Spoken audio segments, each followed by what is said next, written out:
Detained Kingdom of Jesus Christ founder and leader Apollo Quiboloy, who is seeking a Senate seat, is the subject of a petition seeking to disqualify and declare him a nuisance candidate. Fellow senatorial aspirant and Labor leader Sonny Matula on Wednesday, October 16, filed a petition to cancel the certificate of nomination and acceptance issued to Quiboloy as a nominee of the Workers and Peasants Party.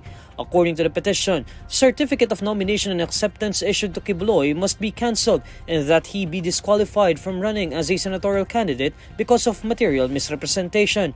The petition states that Quiboloy's nomination as the official candidate of the Workers and Peasants Party had no factual and legal basis, as his certificate of nomination and acceptance was made by unauthorized persons.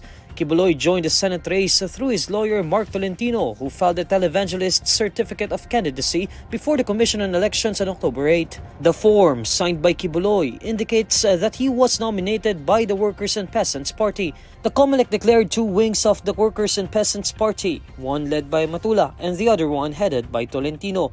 However, Matula said they were unaware of Quiboloy's bid under the Workers and Peasants Party, while Tolentino said the KJC leader accepted their invitation to be a party member. The petitioners admit that there is no specific provision in the Omnibus Election Code that explicitly mentions the use of an unauthorized certificate of nomination and acceptance as a direct ground for disqualification. However, they note there are specific provisions of the Omnibus Election Code as well as COMELEC resolutions that cover false representation or fraudulent actions, which includes the use of what they deemed as an unauthorized certificate of nomination and acceptance of Quiboloy.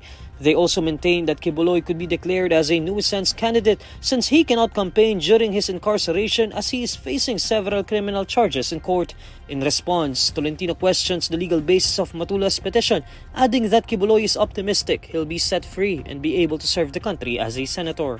Quiboloy is detained at Camp Crame in Quezon City while facing charges of human trafficking and child and sexual abuse that several former KJC members filed against him.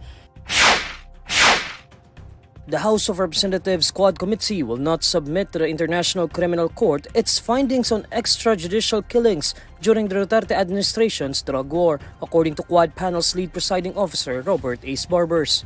In an interview on Wednesday, October 16, Barbers expresses support for President Bongbong Marcos' administration, which rejected calls to submit the Quadcom's documents to the International Court. The ICC is investigating the alleged crimes against humanity committed in relation to former President Rodrigo Duterte's drug war. Barbers says the Quad Committee will not provide the ICC any documents or transcripts in relation to the panel's investigation, but he points out such records are easily accessible through the lower chamber's social media accounts. The National Union of People's Lawyers earlier urged Marcos to submit the Quadcom investigation materials to the ICC for inclusion in the prosecution's case build-up on crimes against humanity committed in the Philippines. But Executive Secretary Lucas Bersamin on Monday, October 14, said the Philippines will not rejoin the ICC, saying the president is not expected to change his mind on the matter. During the October 11 hearing, retired Police Colonel Reyna Garma alleged that former Chief Executive Rodrigo Duterte and other high-ranking officials during his administration sanctioned covert operations replicating the Davao City model of extrajudicial killings on a national scale. According to Garma, the administration of Duterte implemented a reward system for police officers involved in killing drug suspects. Former Associate Justice Antonio Carpio says the televised Quad Committee hearings could be used by the International Criminal Court in its investigation into crimes against humanity allegedly committed by former President Rodrigo Duterte during his administration's bloody war on drugs. In a press conference on Wednesday, October 16, Carpio was asked whether the committee hearings can be used by the ICC in its probe. According to Carpio, the televised proceedings can be submitted, citing as an example a previous interview with former President Rodrigo Duterte that he described as an extrajudicial confession. Carpio expresses hope that the submission of the Quad Committee investigation to the ICC would be done officially.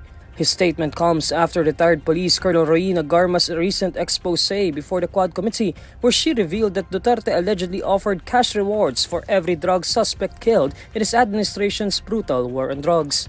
Despite the bombshell, Malacanang on Monday, October 14, said that it has no intention to rejoin the ICC, even amid calls to have President Bongbong Marcos officially submit the Quad Committee investigation findings as part of the International Court's case buildup against Duterte. House Quad Committee Lead Presiding Officer Robert Ace Barbers also said the Quad panel will not submit its findings to the ICC, but said its records are easily accessible on the lower chamber's social media accounts. Mylah Roque, wife of former presidential spokesperson Harry Roque, is in Singapore for a checkup, according to House Quad Committee Lead Presiding Officer Robert Ace Barbers. According to Barbers, Mylah sent a letter to the Quad Committee saying she went for a checkup in Singapore. Barbers hopes there isn't a serious medical issue, pointing out Mylah has not returned to the Philippines for a while. The Bureau of Immigration on Tuesday, October 15, confirmed that Mylah has been out of the country since September 3. On Friday, October 11, the House of Representatives Quad Committee held the Roque's wife in contempt and ordered her arrest after she failed to respond to a subpoena from the panel. Mylah was invited to the Quad Committee after her name popped up in some companies owned by former Secretary Harry Roque. Those firms were believed to be linked to the Philippine offshore gaming operator hub Lucky South 99 in Porac, Pampanga, which was raided due to human trafficking allegations. Harry, on the other hand, was also linked to Lucky South 99 after authorities found bank documents and other papers bearing his signature during the raid. The Quad Committee cited Harry for contempt twice after he skipped the hearing on September 12 and refused to comply with a subpoena on key documents like his statement of assets, liabilities, and net worth, and other tax declarations. According to the Immigration Bureau, Harry has not left the Philippines. While on the run, the former presidential spokesperson has been making statements through his social media accounts criticizing the Quad Committee's action against him and his wife. The palace supports the plan of the Philippine National Police to reinvestigate high-profile killings related to the war against illegal drugs during former President Rodrigo Duterte's administration. Executive Secretary Lucas Bersamin says the Marcos administration places the highest importance on what he described as fair dispensation of justice and on the universal observance of the rule of law in the country. On Tuesday, October 15, PNP spokesperson Brigadier General Jean Fajardo said the police will check old cases, including those of 20 public officials who were allegedly killed in relation to the war on drugs. Earlier, the PNP formed a committee tasked to investigate the revelations made by retired Police Colonel Royina Garma before the House Quad Committee, which is investigating the extrajudicial killings during the Duterte administration's war on drugs. Among the cases discussed during the House Quad Committee hearings were the killing of 3 Chinese nationals at the Davao Penal and Prison Farm in August 2016, the killing of retired General and Philippine Charity Sweepstakes Office Board Secretary Wesley Barayuga, and the killing of former Tanawan Batangas Mayor Antonio Halili. At the September 27 Quad Committee hearing, Garma and National Police Commission Commissioner Edelberto Leonardo were tagged in the killing of Barayuga. Meanwhile, Garma on October 11 claimed during the hearing that a PNP official reportedly bragged about being behind the death of Halili. Garma likewise alleged that then-President Duterte and other high-ranking officials during his administration sanctioned covert operations replicating the Davao City model of extrajudicial killings on a national scale.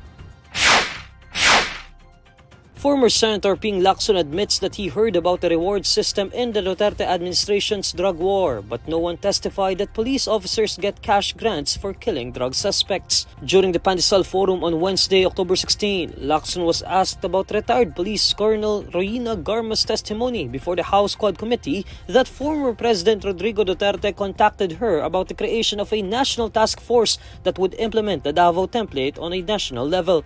Garma said the Davao template is a system where rewards up to 1 million pesos are given to policemen depending on what kind of drug suspects they killed. Lacson says he's heard of a reward system during the previous administration, but points out that no one has come forward to reveal details about the system. According to Lacson, cadets in the Philippine Military Academy are trained with the concept of having rewards and punishments, but it should not be used wrongly as personnel may only be motivated by a monetary reward.